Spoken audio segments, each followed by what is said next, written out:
The morning alarm never came. Marcus Wells woke up in his underground bunker to the sound of plasma fire hitting the surface above. The walls shook, dust fell from the ceiling, and somewhere in the distance, a child was crying. He had been the colony administrator of Haven's Rest for 8 years, but nothing had prepared him for this. 3 months. 3 months since the Talvari ships had appeared in their sky like angry metal birds. 3 months since his world had become a living hell. Marcus pulled on his boots and walked through the narrow tunnels that connected the underground shelters. Emergency lights cast red shadows on the metal walls. People sat in small groups, talking in whispers. Some played cards with worn-out decks, others just stared at nothing. "Morning, boss," said Tom Blake as Marcus passed by. Tom was the security chief, a big man with tired eyes. He held a rifle that looked old and beaten. "Sleep well?" Marcus almost laughed. Sleep? What was sleep? "How many did we lose last night?" 2. More shelters got hit. Direct strikes. Tom's voice was flat. 15 people, including the Johnson family. Marcus felt something cold in his stomach. The Johnsons had 3 kids. The youngest was only 5 years old. He had given her candy just last week. "Any word from the surface teams?" "Orbital Platform 3 is gone. Platform 2 is running on backup power. They might last another day, maybe 2. Tom spat on the ground. "Those alien bastards are playing with us. They could finish this anytime they want." Marcus knew Tom was right. The Talvari weren't trying to win quickly. They were enjoying this, like cats playing with mice before the kill. He walked deeper into the tunnels, past families huddled together on thin blankets, past old men who had fought in other wars, now too weak to hold guns, past mothers who sang quiet songs to keep their babies calm while death reigned from above. In Shelter 7, he found Lisa Park working at a computer that looked like it might fall apart. Lisa was the defense coordinator, the smartest person on Haven's Rest. If anyone could figure out how to survive this, it was her. "Any luck with the long-range communications?" Marcus asked. Lisa looked up. Her face was thin and pale. Like everyone else, she hadn't been eating enough. "Still nothing. The Talvari are jamming everything within 50 light years. Even if someone wanted to help us, they wouldn't know we're here." Marcus sat down on a metal box that served as a chair. "What about the distress beacon?"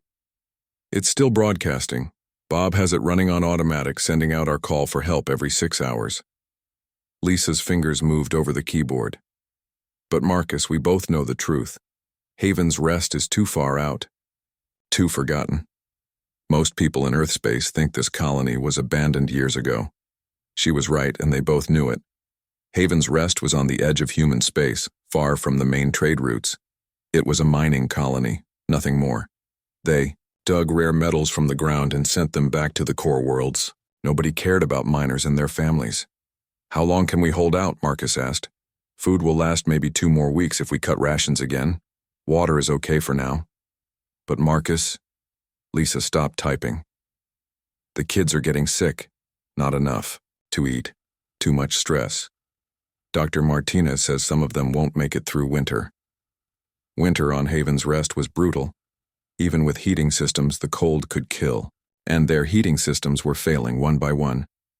Marcus stood up and walked to the small window that looked out onto the tunnel. Through the thick glass, he could see people moving like ghosts. 50,000 people lived in these tunnels now. 50,000 souls that the galaxy had forgotten. "Keep trying the communications," he told Lisa. "Keep sending that beacon." In Shelter 12, Father Hayes was holding a prayer service. 20 people sat on the floor around him, holding hands. The old priest's voice was rough from talking too much, but he kept going. "We are not alone," he said. "Even here, even now, we are not alone. Someone will come. Someone will hear our call." Marcus wanted to believe him, but faith was hard when plasma fire shook the ground above your head. He walked to the deepest part of the tunnel system, where Chief Engineer Bob Mitchell was working on the beacon transmitter. Bob was covered in grease and sweat, his tools spread out around him like metal prayer beads. "How's it looking, Bob?" "The beacon's working fine," Bob said without looking up. "Strong signal, clear message. It's reaching out there, Marcus. Question is anyone listening?" The transmitter was a simple thing. It sent out the same message over and over. Haven's Rest colony under attack. 50,000 civilians need immediate help. Please respond, please help us. Simple words, but they carried the weight of 50,000 lives. Marcus climbed up to the surface entrance. The door was thick metal, built to keep out radiation and hostile atmosphere. He pressed his face to the small window and looked out at his world. Haven's Rest had been beautiful once. Green fields where they grew food, clean cities with schools and parks, a spaceport where ships came and went like mechanical birds. Now, it was ash and fire. The Talvari ships hung in the sky like floating tombstones. Every few minutes they would fire down at something. A building, a vehicle, sometimes just empty ground. They were showing the humans below that they could destroy anything, anytime they wanted. War Marshal Krev was their leader. Marcus had seen him on the communication screens before they went dark. A tall creature with 4 arms and skin like metal scales. His voice sounded like rocks grinding together when he spoke. Humans, Krev had said in that first message. You are weak. You are far from home. No one will come to help you. Surrender now, and we will make your deaths quick. That was 3 months ago. The humans of Haven's Rest had not surrendered, but every day, more of them died. Marcus went back down into the tunnels. In Shelter 5, he found Kate Rivers teaching a group of children. Kate was a colonial defense officer, but there wasn't much to defend anymore. So she taught kids how to read and write, trying to keep their minds off the war above. "Tell us the story again," said a little girl named Amy. She was maybe 7 years old with bright eyes that hadn't lost hope yet. "Which story?" Kate asked. "About the ghost ships, about the ones that protect us." Kate smiled, but Marcus could see the sadness in her eyes. "Long ago," she began, "humanity built ships that could travel between the stars. Some of these ships were very special, very powerful. They could appear and disappear like ghosts, and they watched over human colonies, keeping them safe." "Are they real?" asked a boy named Peter. "I don't know," Kate said honestly. "But I like to think they are. I like to think that somewhere out there someone is watching over us." The children nodded and smiled. They wanted to believe in ghost ships and heroes who would come to save them. Marcus wished he could believe too. That night, he lay on his thin mattress and listened to the sounds of the tunnels, people talking quietly, someone coughing, the hum of recycled air being pumped through the vents, and far above, very faint, the sound of plasma fire hitting the ground. 50,000 people, 50,000 human beings who had done nothing wrong, except live on a world that someone else wanted. The distress beacon kept broadcasting its simple message into the dark space between stars. Marcus closed his eyes and tried to sleep, wondering if anyone out there was listening. In the deepest part of space, something was indeed listening, something that had been waiting for a very long time. But Marcus didn't know that yet. None of them did. All they could do was hope, and survive one more day in the tunnels beneath their dying world. 2 weeks passed like a slow nightmare. War Marshal Krev stood on the command deck of his flagship, watching the human world burn below. His forearms moved across different control panels, while his yellow eyes studied the tactical display. The humans were still hiding in their holes like rats. "Status report," he growled to his second-in-command. "All surface installations destroyed, War Marshal. The humans have retreated completely underground. Our sensors show they still have significant population in the tunnel systems."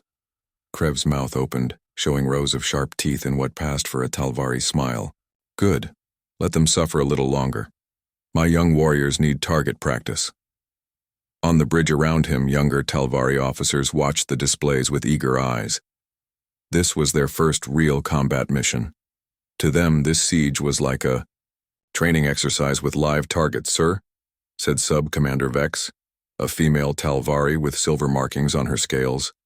"Why don't we simply crack the planet? Our fleet has enough firepower to split the world in half." "Because, young Vex, there is no honor in quick victory, no lesson learned." Krev's voice was like grinding stone.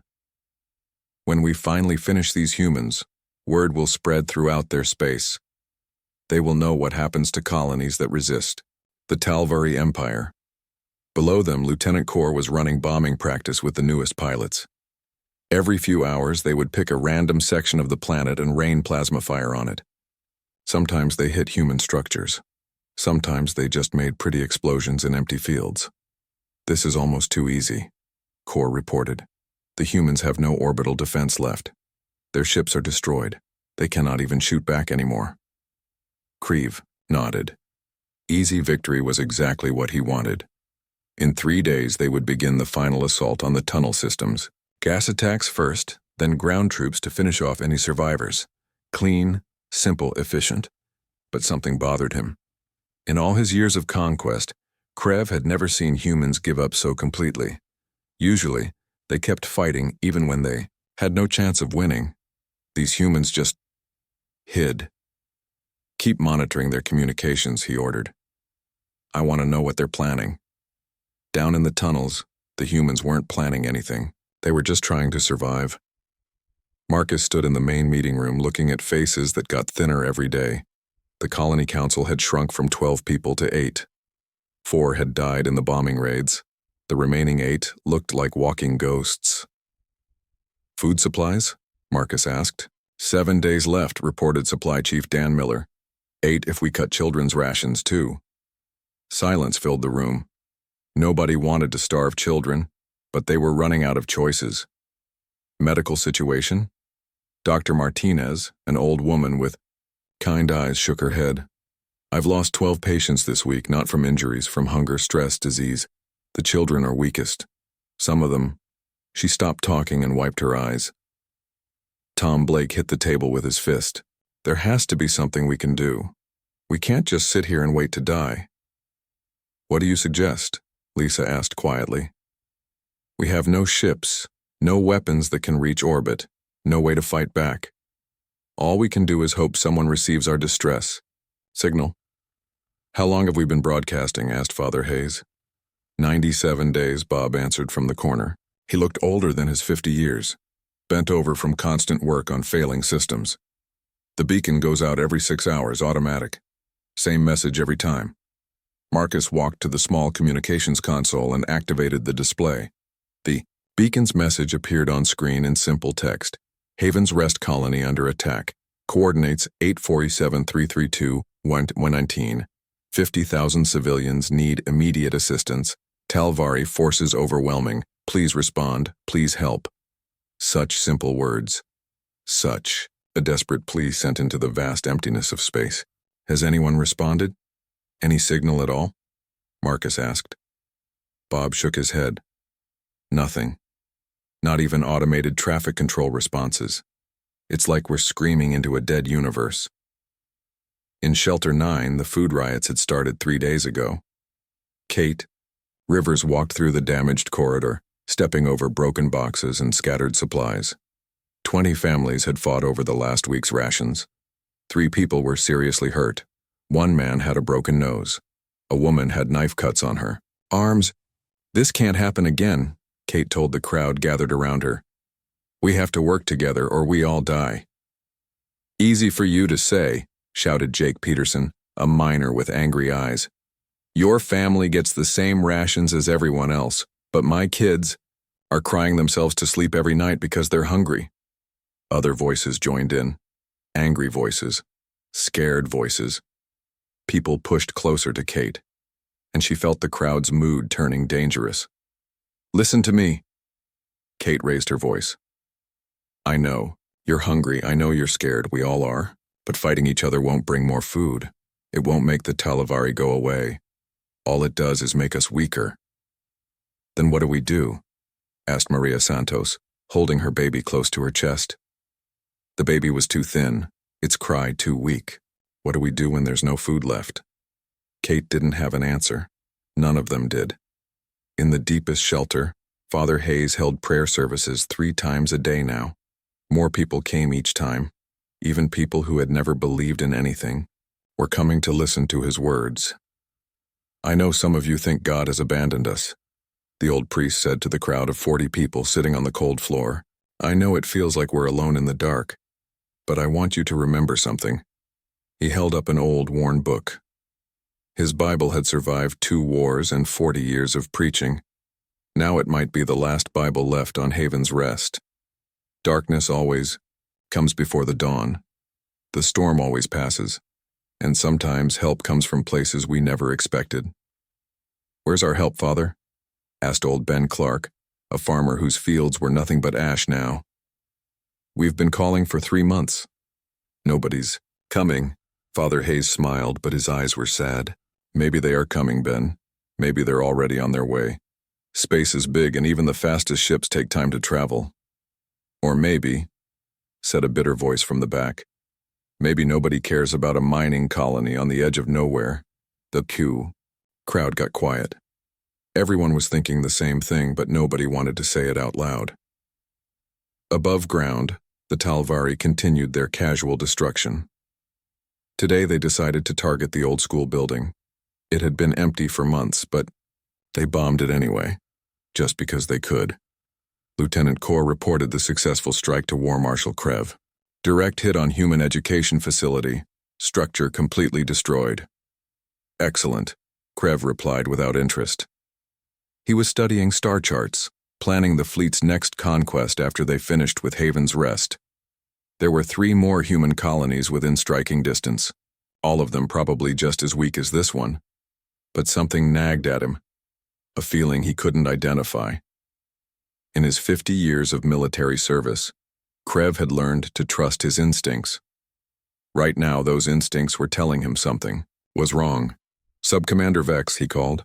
"Are our long-range sensors operating at full capacity?" "Yes, War Marshal. We have complete coverage of this system and 3 neighboring systems. Nothing larger than an asteroid could approach without our knowledge." "And the humans' distress signal?" "Still broadcasting on schedule. Same pathetic message every 6 hours. Our jammers prevent it from reaching beyond local space, of course." Krev nodded, but the feeling remained. Something was coming. He could sense it, the way predators sense storms approaching. In the tunnels below, Marcus made his evening walk through all the shelters. It was something he did every day, showing people that their leader was still alive, still fighting. In Shelter 15, he found Amy, the little girl who loved stories about ghost ships. She was lying on a thin blanket next to her mother, both of them looking pale and weak. "Mr. Marcus," Amy whispered when she saw him. "Are the ghost ships real?" Marcus knelt down beside her. Her mother was asleep, exhausted from hunger and worry. "I don't know, sweetheart, but I hope they are." "I dreamed about one last night," Amy said, her voice so quiet he had to lean close to hear. "It was big and dark and beautiful. And it was coming to help us." Marcus felt tears in his eyes. Children shouldn't have to dream about salvation from the stars. They should dream about toys and games and happy things. "What did the ship look like in your dream?" "Like a shadow with teeth," Amy whispered, then closed her eyes and went to sleep. Marcus sat there for a long time, watching the sick child breathe. Outside, the Talvari ships continued their patient destruction of his world. The distress beacon kept sending its hopeless message into the void. But somewhere in the darkness between stars, something had heard that message. Something old and patient and very, very dangerous. Something was coming to Haven's Rest. The war was about to change forever. The alarm came at 0347 hours, colony time. Bob Mitchell was deep in the maintenance tunnels, trying to fix a water recycler that had broken down again. His hands were covered in grease and his back ached from crawling through narrow spaces. At 62 years old, he was too old for this kind of work, but he was the only engineer left alive. The proximity alarm made him jump so hard he hit his head on a pipe. "What the hell?" Bob crawled out of the tunnel and ran to the nearest communications panel. The screen was flashing red warnings. "Unknown contact, detected bearing, 127.4, mark 85.2, distance, 12.7 million kilometers. Classification, unknown." Bob's heart started beating faster. In 3 months of siege, nothing had entered this system except Talvari ships. Nothing. He activated his comm unit. "Marcus, you need to get down here right now." In the command bunker, Marcus arrived 5 minutes later, still pulling on his shirt. Lisa was already there, her fingers flying over the sensor controls. Tom stood behind her, holding his rifle like it could somehow help against whatever was out there. "What do we have?" Marcus asked. "Single contact, dropped out of hyperspace. At the edge of the system 12 minutes ago," Lisa reported. Her voice was steady, but Marcus could see the excitement in her eyes. "It's not Talvari. Signature is completely different." "Human?" Tom asked. I don't know. The signature doesn't match anything in our database. It's like nothing I've ever seen." Bob pushed past them to look at the display. His old eyes squinted at the numbers scrolling across the screen. "That's impossible. Look at the energy readings." Marcus looked. The numbers didn't make sense. Whatever was out there was generating power levels that should have required a ship the size of a small moon, but the mass readings showed something much smaller. "Could the sensors be wrong?" Marcus asked. "Triple-checked everything," Bob replied. "Sensors are working fine. Whatever that thing is, it's real." On the Talvari flagship, War Marshal Krev was having the same conversation with his officers. "Report," he commanded as he strode onto the bridge. His forearms moved in agitation, a sign that he was either very angry or very worried. "Single contact, War Marshal." Appeared at the system. "Edge 14 minutes ago, unknown configuration." Subcommander Vex was bent over the sensor station, her silver scales reflecting the display lights. "Sir, the energy signature is unusual. Our computers cannot identify the vessel type." "Human?" Krev asked. "Unknown. The power readings suggest a ship much larger than what our visual scans detect. There's also..." Vex paused, looking confused. "There's something strange about its hyperspace exit signature. It's like the ship phased into normal space rather than dropped out of hyperspace." Krev felt that nagging feeling grow stronger. In all his years of conquest, he had never encountered a ship that his computers couldn't identify. "Distance and heading? 12.3 million kilometers and closing. Current speed suggests it will reach the inner system in approximately 6 hours. Weapons status? Unknown. We detect no active weapons signatures, but..." Vex hesitated. "Sir, we're having difficulty maintaining sensor lock. The ship seems to be shifting somehow, like it's not entirely there." Krev's yellow eyes narrowed. "Send a communication, standard challenge frequency." Lieutenant Kor activated the communications array. "Unknown vessel, this is War Marshal Krev of the Talvari Empire. You are entering a restricted military zone. Identify yourself immediately or be destroyed." They waited. No response. "Send it again," Krev ordered. Still nothing. "Sir," reported the sensor operator. "The vessel has changed course. It's now heading directly for our fleet formation." Down in the tunnels, word spread quickly. For the first time in 3 months, something had arrived in their system, something that wasn't trying to kill them. Father Hayes called an emergency prayer service. 50 people crammed into the small chapel space, more than had ever come before. Even people who had never prayed in their lives knelt on the cold floor. "Is it really them?" whispered Maria Santos, holding her thin baby. "Is it really help?" "We don't know yet," Father Hayes said gently. "But after 3 months of darkness, any light is a blessing. Let us pray that whoever they are, they come in peace." In Shelter 7, Kate Rivers was trying to calm down a group of excited children. Amy, the little girl who dreamed of ghost ships, was practically bouncing with energy. "Is it the shadow ship from my dream?" Amy asked. "Is it coming to save us?" "We don't know what kind of ship it is yet," Kate said. But, privately, she was thinking about the old stories, the legends that military people whispered about when they thought nobody was listening.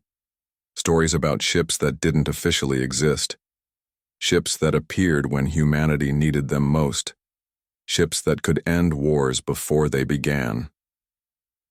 Marcus called an emergency council meeting. The 8 surviving council members gathered around their small table, looking more hopeful than they had in months. "What do we know for certain?" Marcus asked.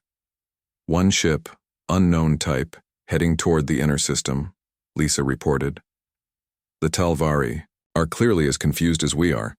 Their communication chatter has increased significantly. Could it be a rescue ship from Earth? Asked Dr. Martinez. Impossible, Bob said, shaking his head. Even if they got our distress signal on day one, it would take 4 months minimum for any ship to reach us from the nearest naval base. We've only been broadcasting for 3 months. Then what is it? Asked Supply Chief Dan Miller. Nobody had an answer. On the Talvari flagship, the mystery was deepening. War Marshal, reported Subcommander Vex. Our targeting computers cannot achieve weapon lock on the approaching vessel. Every time we try, the lock slips away. What do you mean, slips away? It's as if the ship is ghosting in and out of our sensor range. Our computers lock on, then suddenly there's nothing there, then it appears again in a slightly different position. Krev studied the tactical display. The unknown ship was now 4 million kilometers away and still approaching.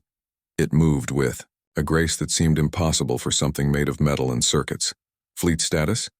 All ships at battle stations, War Marshal. Weapons charged and ready. Good. When that ship reaches weapons range, we destroy it. Whatever it is, whoever sent it, they made a mistake coming here. But even as he said the words, Krev felt doubt creeping into his mind. Something about this situation felt wrong. Very wrong. In the deepest part of the tunnel system, old Ben Clark was telling stories to a group of miners. Ben had served in the Navy 40 years ago, back when humanity was still fighting the border wars. I heard stories when I was young, Ben said in his scratchy voice. Stories about ships that the brass never talked about, black projects, ships that could do things that normal ships couldn't. What kind of things? Asked Jake Peterson, the miner who had started the food riots. Stealth technology beyond anything publicly known. Weapons that could crack a planet. Ships that could phase in and out of normal space-time. Ben's eyes were distant, remembering. They called them ghost ships. Shadow ships. Ships that existed in the spaces between official records. You think that's what's coming? Asked another miner. I don't know, but I'll tell you this. In 40 years, I never saw anything that could make Talvari sensors confused. Those lizards have the best detection technology in known space. Above them, the mysterious ship continued its approach. At 3 million kilometers, the Talvari fleet could finally get visual confirmation. What they saw made no sense. The ship was sleek and black, about half the size of a Talvari cruiser, but it moved like it was alive, flowing through space rather than flying through it. Its hull seemed to absorb light, making it difficult to see clearly, even on direct visual. Ship configuration unknown, reported the sensor operator. Hull composition, unknown. Drive system unknown. Sir, this vessel doesn't match anything in our database of known galactic civilizations. War Marshal Krev stared at the image on his main screen. In 50 years of military service, he had seen ships from dozens of different species. This looked like none of them. It looked like something that shouldn't exist. Sir, Subcommander, Vex called out. I'm reading massive energy buildup from the unknown vessel. Whatever they're powering up, it's beyond our ability to measure. All ships, prepare to fire, Krev commanded. On my mark. But before he could give the order, something happened that changed everything. The black ship simply disappeared. Not hyperspace jump, not cloaking device, it just faded away like a shadow when the sun goes behind clouds. Where is it? Krev roared. Unknown, sir. All sensors show empty space. Find it. Find it now. But their sensors found nothing. The mysterious ship had vanished, as completely as if it had never existed. In the tunnels below, Bob was staring at his sensors in confusion.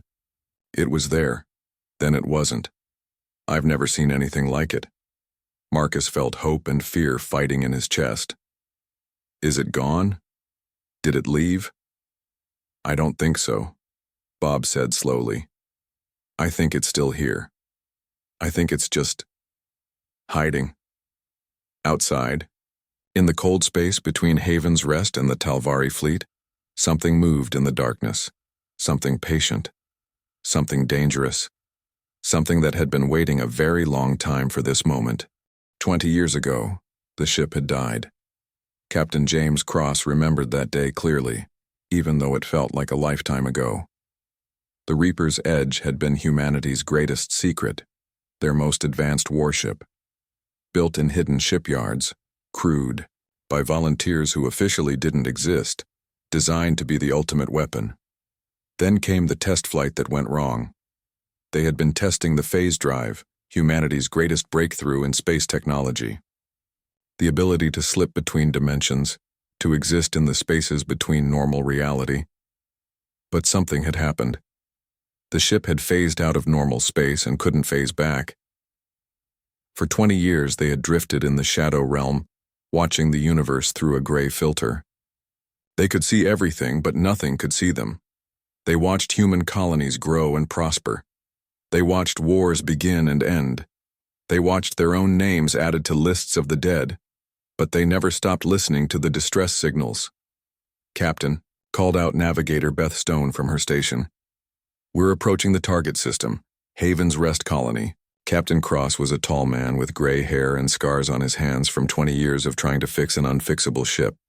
His crew of 47 had aged with him in the gray space between worlds. They had become ghosts, watching humanity from the shadows. "Status of the phase drive?" Cross asked. Chief Engineer Mike Ryan looked up from his console. "Still unstable, sir. We can phase back into normal space, but only for short periods, maybe minutes at a time before the system overloads." "How short?" "Best case? 5 minutes. Worst case? 30 seconds. Cross nodded. "It would have to be enough. Tactical report," he called to Weapons Officer Sarah Kim. "Talvari fleet consists of 12 heavy cruisers and 4 battleships," Sarah reported. "They have the planet completely surrounded, standard siege formation. They're not expecting any resistance." Cross studied the tactical display. 16 Talvari ships against 1 experimental human vessel that might only exist in normal space for a few minutes. The odds were about right. "All hands." Cross spoke into the ship's communication system. "This is the captain. For 20 years we've been dead men walking. Today we get to be soldiers again. Today we remind the galaxy why humanity is not to be underestimated." In the tunnels below, Bob was still staring at his sensors when something impossible happened. The ship reappeared. Not gradually. Not fading in like a cloaking device shutting down. 1 second there was empty space, the next second there was a ship hanging in the void like it had always been there. "Contact re-established," Bob reported to Marcus over the comm. "Distance 2 million kilometers and closing." "Same ship?" "I think so. But Marcus..." Bob paused, checking his readings again. "The energy signature is different now, much more powerful, like it was holding back before and now it's not." On the Talvari flagship, alarms were screaming. "War Marshal." Subcommander Vex called out, "The unknown vessel has reappeared, distance 1.8 million kilometers." Krev strode to the tactical display. The human ship hung there on the screen like a dark omen. Something about its shape made his warrior instincts. "Scream warnings. Fleet disposition. All ships in position, sir. Weapons charged and ready." "Good. Send 1 final warning, then we destroy it." Lieutenant Core activated communications. "Unknown vessel, this is your final warning. Identify yourself or be destroyed, Ochio." A moment there was only static. Then a voice came through the speakers. A human voice, calm and steady and absolutely terrifying in its confidence. "This is Captain James Cross of the Earthship Reaper's Edge. Stand down immediately and withdraw from this system." The bridge went silent. Every Talvari officer stared at the communication panel like it had spoken in ancient languages. Subcommander Vex was the first to find her voice. "Sir, that ship designation, Reaper's Edge, it's not in any of our intelligence files." "Check again," Krev ordered. Vex's claws clicked rapidly over her console. "Still nothing, sir. According to our records, no ship with that name has ever existed in human space." But Krev was remembering something. Whispers. Stories told in dark corners of military bars. Legends about human ships that officially didn't exist. Ships that appeared when human colonies were threatened and disappeared when the threat was over. Ghost ships. "Sir," the sensor operator called out, I'm detecting massive power fluctuations from the human vessel. Energy levels are... Sir, they're off the scale. Whatever they're powering up, it's beyond our ability to measure. Down in the tunnels, people were gathering around every working communication panel. The news had spread quickly. A human ship had arrived. A ship with a name that sounded like death itself, Reaper's Edge. I know that name, whispered old Ben Clark. His face had gone pale. Sweet Mother of God, I know that name. What is it? Asked Jake Peterson. Ben's voice was barely audible. 20 years ago, there were rumors. Stories about a ship that the Navy was building in secret. They called it the Reaper Project. It was supposed to be... He stopped, shaking his head. They said it was impossible. They said it couldn't be done. What couldn't be done? A ship that could phase in and out of normal space. A ship that could appear anywhere, anytime, without warning. A ship that could end entire wars in minutes. The miners looked at each other with growing hope. You think that's really it? Asked Maria Santos. Ben looked up at the ceiling as if he could see through all the rock and metal to the ship floating in space above them. If it is, then God help the Talvari, because they just made the biggest mistake of their lives. The Reaper's Edge, Captain Cross was studying the tactical situation. 16 enemy ships, 50,000 civilians depending on him. A phase drive that might fail at any moment. He had faced worse odds. Sarah, target selection? All enemy vessels. Locked in, sir. Primary targets are the 2 command ships. Secondary targets are the heavy weapon platforms. Mike, how long can we maintain phase stability? Unknown, sir. The system is more unstable than usual. Could be 5 minutes, could be 30 seconds. Beth, bring us to attack position, full stealth approach. Aye, sir. The Reaper's Edge began to move. Not flying through space like a normal ship, but sliding between dimensions, existing in multiple realities at once. To the Talvari sensors, it appeared and disappeared like a ghost. War Marshal Krev watched the tactical display with growing unease. The human ship was impossible to track. One moment it was 2 million kilometers away, the next it was 1 million, then it would vanish completely before reappearing somewhere else. Can we target it? He asked. Negative, sir. Every time we achieve weapon lock, the ship phases out of normal space. Our targeting computers cannot compensate. Then we wait for it to come to us, Krev decided. All ships, defensive formation. When that ship phases back into normal space, we hit it with everything we have. But the human ship had other plans.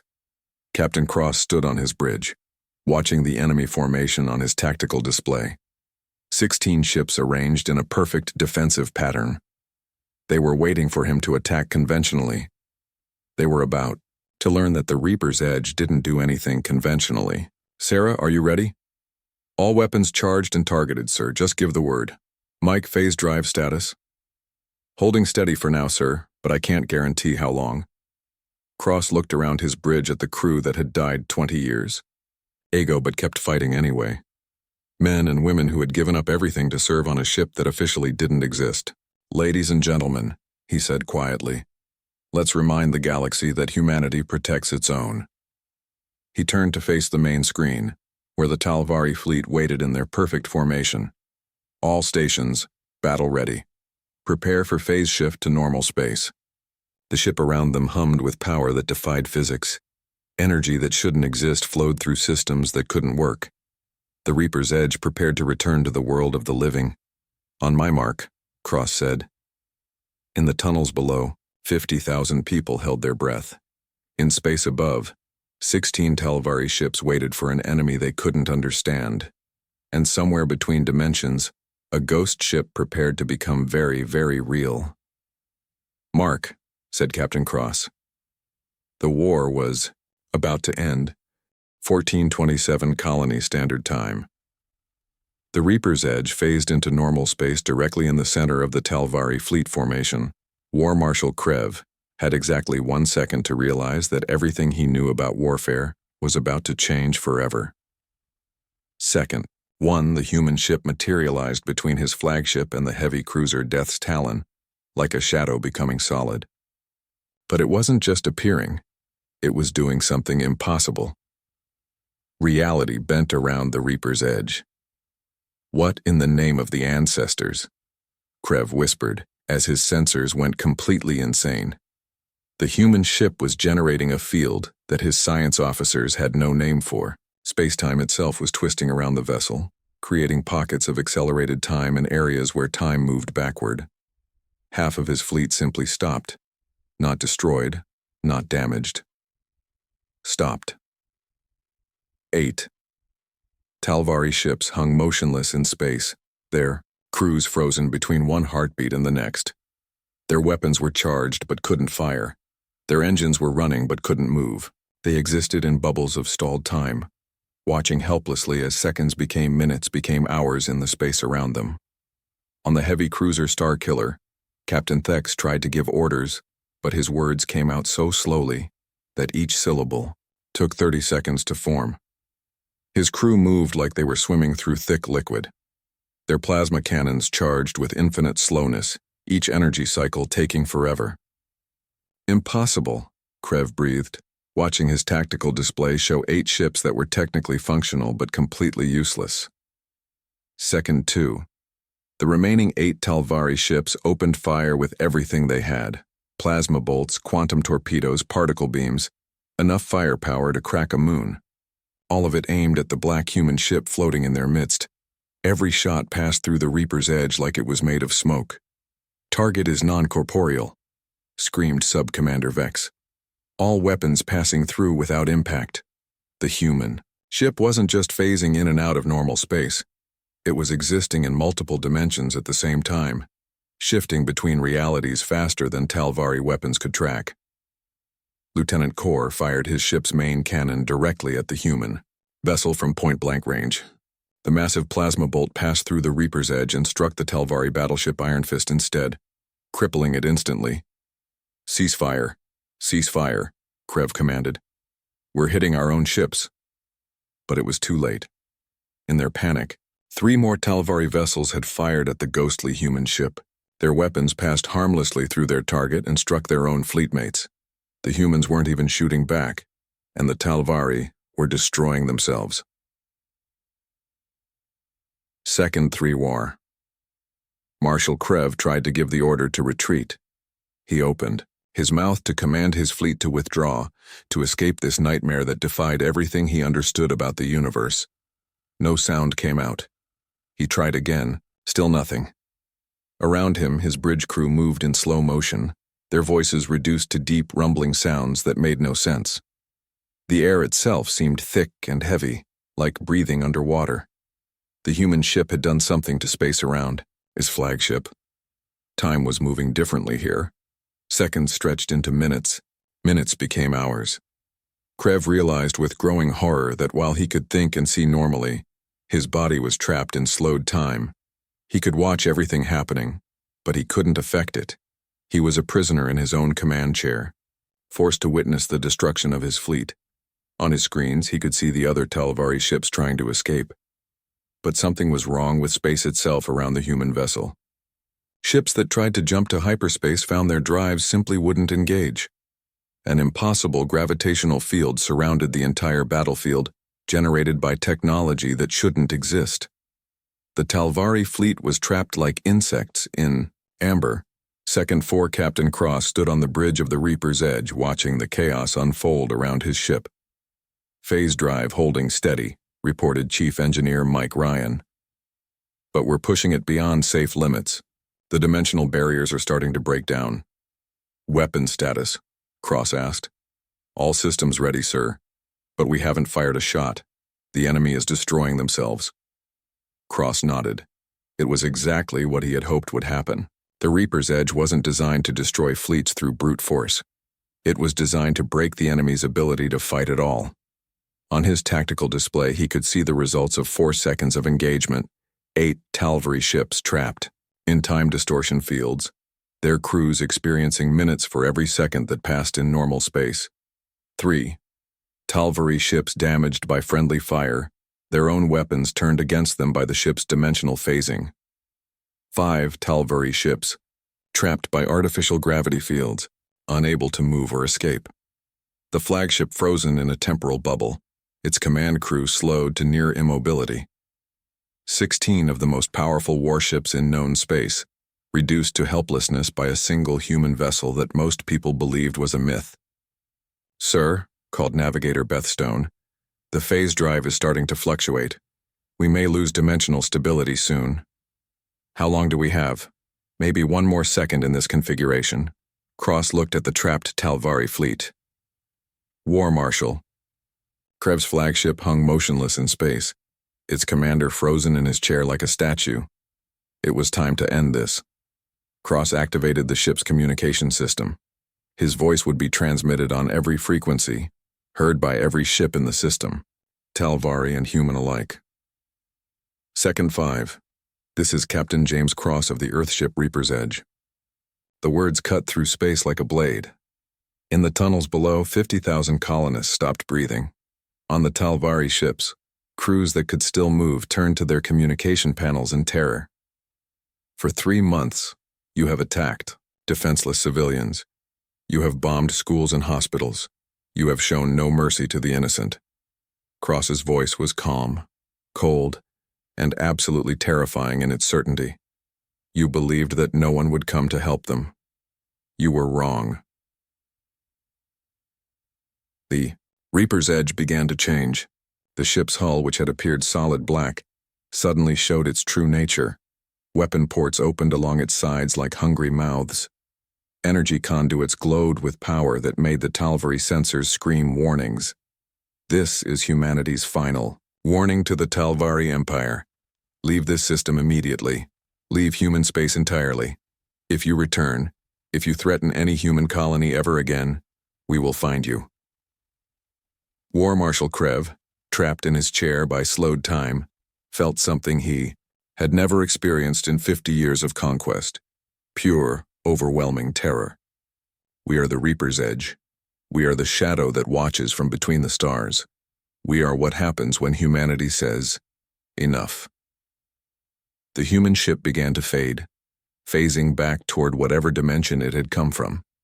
But before it disappeared, completely, every communication screen in the system showed the same image, a star map of Talvari space. Every major world, every military base, every important target marked with red dots. The message was clear. We know where you live. You have 1 hour to begin your withdrawal. Do not test our patience. The Reaper's Edge vanished, leaving only empty space where it had been. For a moment, nothing moved. The Talvari fleet hung motionless in space, their crews stunned by what they had witnessed. Then, as the temporal fields faded and the gravity wells collapsed, War Marshal Krev found his voice again. "All ships," he whispered, his words barely audible. "Emergency withdrawal, full retreat, now." The Talvari fleet scattered like frightened birds, jumping to hyperspace as fast as their engines could charge. They left behind their wounded, their pride, and their belief that they were the strongest warriors in the galaxy. In the tunnels below Haven's Rest, silence reigned for a full minute. Then someone started cheering. The sound spread from shelter to shelter, tunnel to tunnel, until 50,000 voices rose in celebration. Children laughed, adults cried. Father Hayes fell to his knees and thanked God for miracles. Marcus stood in the command bunker, staring at sensors that showed empty space where the Talvari fleet had been. "Is it over?" he asked. Bob was grinning so wide his face hurt. They're gone. All of them, running like scared rabbits. Outside, the first humans emerged from the tunnels in 3 months. They looked up at a sky that was finally clear of alien ships. The sun was shining. Birds were singing. Haven's Rest was free. Somewhere in the darkness between stars, the Reaper's Edge continued its silent patrol, watching over humanity's children with invisible eyes. The war was over.